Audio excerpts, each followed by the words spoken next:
Hi friends, welcome to my new vlog. మనం ఇప్పుడు site సీయింగ్కి వెళ్తున్నాం. Bombay sight seeing. తమ్ముడు, మరదలు, మా అమ్మ, కోడలు. హాయ్ చరణ్. మా వారోళ్ళు డ్రైవర్తో డీప్ డిస్కషన్లో ఉన్నారు ఎక్కడికి వెళ్ళాలనేది. మనమైతే ఇప్పుడు గేట్వే ఆఫ్ ఇండియా దగ్గరకు వచ్చాము. ఎంట్రీ పాయింట్ ఇదే, ఎగ్జిట్ పాయింట్ కూడా ఇదే. మన దగ్గర ఉన్న లగేజ్ని అంతా స్కాన్ చేసేసి లోపలికి పంపిస్తారు. ఇప్పుడైతే మనం లోపలికైతే వచ్చేసాము. రాగానే గేట్వే ఆఫ్ ఇండియా వావ్ అనిపించేలాగా ఉంటుందన్నమాట. ఇక్కడ ఫొటోస్ అయితే చాలామంది దిగుతారు, ఎందుకంటే ఇవే కదా మన మెమరీస్. ముంబై వచ్చాము అంటే కనుక. అండ్ ఫొటోస్ కూడా ఒక ఫోటోకి 30 రూపీస్. అంతా మొత్తం యూనిటీగా ఉంటారు కాబట్టి ఫొటోస్ బార్గెనింగ్ అంటూ ఏముండదు. ఇది వచ్చేసి తాజ్. ఇటు కూడా దిగుతారనమాట. ఎండగైతే భయంకరంగా ఉంది. నా కళ్ళు నాకే కనిపించట్లేదు అనమాట. నా వీడియో ఎలా వస్తుందో నాకైతే తెలీదు. ఇక్కడ దిగేసేసి వెళ్ళామనుకోండి, మనం వచ్చేసరికి ఫొటోస్ రెడీ చేస్తారు. సో తర్వాత బోట్ రైడ్కి వెళ్ళిపోవచ్చు అనమాట. అందుకని ముందు ఫొటోస్ దిగుతున్నాము. ఆ ఫొటోస్ కూడా, దిగిన ఫొటోస్ కూడా అన్నీ తీసుకోవాలని లేదు. కొన్ని ఫొటోస్ డిలీట్ చేసిస్తారు. మనకి చాలా వందల్లో తీస్తారు. మనకి ఎన్ని కావాలంటే అన్ని ఫొటోస్ తీసుకొని అన్ని 30s ఇవ్వటమే అనమాట. ఈవినింగ్ టైం వచ్చి ఇక్కడ కూర్చుంటే భలే ఉంటుంది అనమాట. చల్లగా ఉంటుంది. ఇక్కడ బోట్లు అయితే ఎన్ని వెరైటీస్ కావాలంటే అన్నీ ఇక్కడే కనిపిస్తాయి. ఇది వచ్చి ఓల్డ్ తాజ్, ఇది వచ్చి న్యూ తాజ్. గేట్వే ఆఫ్ ఇండియాని ఎలా గుర్తుపెట్టుకుంటామో, 26th నవంబర్లో జరిగిన టెర్రరిస్ట్ అటాక్లు కూడా ఒక్కసారిగా గుర్తొచ్చేస్తాయి అనమాట మైండ్లోకి. ఆ ఇన్సిడెంట్ని అయితే తలుచుకోని వాళ్ళు ఎవరు ఉండరు. ఇప్పుడు ఈ ప్లేసెస్ నుంచి, గేట్వే ఆఫ్ ఇండియా దగ్గర నుంచి మొత్తం 3 ప్లేసెస్కి వెళ్ళొచ్చు. అలీబాగ్ ఒకటి, ఎలిఫెంటా కేవ్స్ ఒకటి, ఇంకోటేమో జస్ట్ వాటర్లో ఒక ½ అన్ అవర్ రైడ్ తీసుకొని వస్తారనమాట. మేమైతే ఇప్పుడు దానికి వెళ్తున్నాము. దానికి రూట్ వచ్చేసి ఇటువైపు. టికెట్స్ కూడా అక్కడే ఇస్తారనమాట. సో మనం కౌంటర్ దగ్గరికి అయితే వచ్చేసాము. ఒక్కొక్కరికి 130 రూపీస్ ఛార్జ్ చేస్తారు.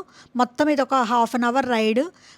సేఫ్టీ అయితే బాగుంటుంది, టెన్షన్ ఏం పడక్కర్లేదు. వాళ్ళే చేయబెట్టుకొని జాగ్రత్తగా ఎక్కిస్తారనమాట. ఇప్పుడైతే బోట్ ఎక్కి కూర్చున్నాము. అంతకుముందు లైఫ్ జాకెట్ అవి ఇచ్చేవాళ్ళు కాదు. ఇప్పుడైతే లైఫ్ జాకెట్, ఫ్లోటర్స్ మొత్తం ఇస్తున్నారు. ఎందుకంటే డిసెంబర్లో ఒక ఇన్సిడెంట్ అయితే ఇక్కడ జరిగిద్ది కదా. ఇండియన్ ట్రయల్స్లో ఉన్న నేవీ బోట్ వచ్చేసేసి బాగా స్పీడ్ వెళ్తాయి కదా, అవి అందరికి ఐడియానే ఉండుంటాయి. అది వచ్చేసేసి మనం ఎక్కిన బోట్ లాంటిది పెద్ద బోట్ని అయితే గుద్దేసింది అనమాట. దాంట్లో 110 మెంబర్స్ ట్రావెల్ చేస్తున్నారు. ఆ వేగానికి వచ్చేసి ఈ నీల్ కమల్ అనే బోటు ఉల్టా అయిపోయింది అనమాట. సో ఏమైందంటే 110 మంది ట్రావెల్ చేస్తున్నారు. నేవీ వాళ్ళతో కలిపి ఒక 15 మెంబర్స్ చనిపోయారు. ఇంకా హుటాహుటిన 4 హెలికాప్టర్స్, నేవీ వాళ్ళు, పోలీస్ వాళ్ళు అందరూ కలిసేసేసి తక్కువ ప్రాణ నష్టంతో కథ వాళ్ళందరినీ కాపాడారనమాట. సో అప్పటి నుంచి అయితే కొంచెం ప్రికాషన్స్ ఎక్కువ తీసుకున్నారు. అంతకుముందు పైకి కూడా పంపించేవాళ్ళు అనమాట. బోట్ పైకి కూడా కూర్చోవచ్చు, వెళ్ళి 10 రూపీస్ ఎక్స్ట్రా ఛార్జ్ చేస్తారు. ఆ పాత వీడియోలు అయితే మేము పైన కూర్చొని వీడియో తీశాను. ఇప్పుడైతే అది అలో చేయట్లేదు అనమాట. అందుకని ఇక్కడెక్కడే కూర్చోబెట్టారు కాబట్టి కొంచెం కంజెస్టెడ్గా ఉంది.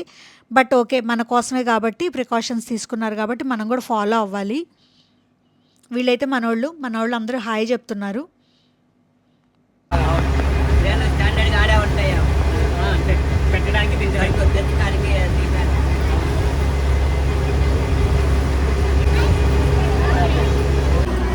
కొంచెం పైకి పెట్టు.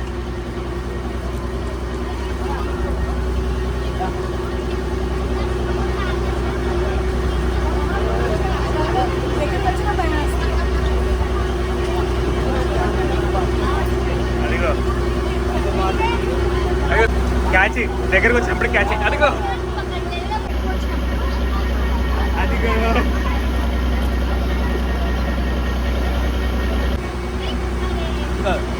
గ్రూప్ కావాలి.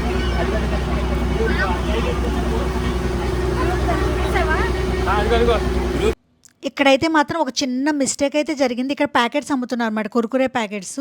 సో మేమేం చేసాము, బర్డ్స్కి అందరూ పెడుతున్నారు కదా అని చెప్పేసి మేము పెట్టాము. తర్వాత చరణ్ అన్నాడు అనమాట, అరే అత్త, మనము పిల్లలకి పెట్టాము, మనం కూడా తినాం కదా, ప్లాస్టిక్ ఉంటుంది, బర్డ్స్కి సేఫ్ కాదు కదా అని.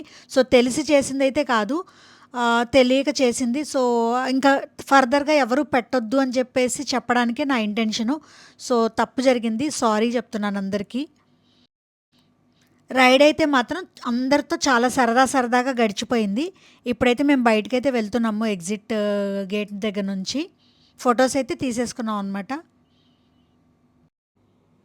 ఇప్పుడైతే బయటకు వచ్చేసాము. బయటికి రాగానే చల్లని కుల్ఫీలు అమ్ముతారు, చాస్ ఉంటుంది, లస్సీలు ఉంటాయి, చక్కగా ఫ్రూట్స్ ఉంటాయి అన్నమాట. ఇవన్నీ వద్దు టిఫిన్ ఏదైనా చేయాలంటే వడాపావు అవన్నీ కూడా అమ్ముతారు, టీలు అన్నీ ఉంటాయి ఇక్కడ. అవి సరదాగా చూసుకుంటూ వెళ్ళిపోవచ్చు. ఇక్కడ చూడండి షేడ్స్ కూడా ఉంటాయి. మనం కళ్ళజోడు పెట్టేసేసుకొని చక్కగా పోజెస్ ఇవ్వడానికి అయితే తీసేసుకోవచ్చు. ఈవినింగ్ అయితే ఇంకెక్కువ స్టాల్స్ ఉంటాయి. మేము మార్నింగ్ వచ్చాం కాబట్టి అక్కడ ఎక్కువ లేవు.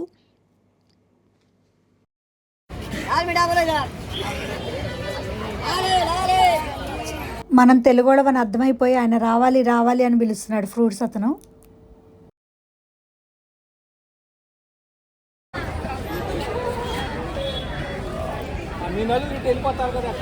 ఇప్పుడైతే మేము డైరెక్ట్ ముంబాదేవి టెంపుల్ దగ్గరికి వెళ్ళేసి అక్కడ నుంచి నడుచుకుంటూ స్ట్రీట్ షాపింగ్ అయితే చేసుకున్నాము. అంతకుముందు అయితే బార్గెనింగ్ ఉండేది, ఇప్పుడు అస్సలు తగ్గించట్లేదు.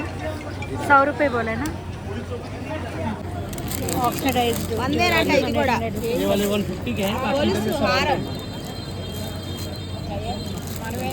బాగుంటాయి. ఇది దసరా అప్పుడు చాలా బాగుంటాయి, నేను వాడతాను. సింగిల్ పీస్ 40, బాక్స్ అయితే 200. జ్యువెలరీ బయట పిన్నెలు కదా. 20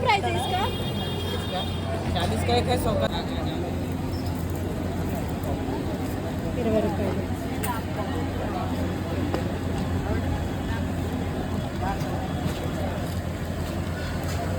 ये सब कितना रेंज है? 100 రూపాయ. పోనీ వేసుకునే వాళ్ళకైతే ఇది కూడా పెట్టుకుంటే చిన్న ముడిలాగా వస్తుంది, అది 50 రూపీస్ అంట. ఈ కథందంతా కూడా 100 రూపీస్ అని చెప్తున్నారు. ఈ ముళ్ళు కూడా చాలామంది పెట్టుకుంటారనమాట ఇక్కడ వాళ్ళు. అలా ఈ డే అంతా కూడా సరదాగా షాపింగ్తో గడిచిపోయింది. మీ ఫేవరెట్ స్పాట్ ఏంటి ముంబైలో అనేది కామెంట్ బాక్స్లో చెప్పండి. Thanks for watching. సబ్స్క్రైబ్.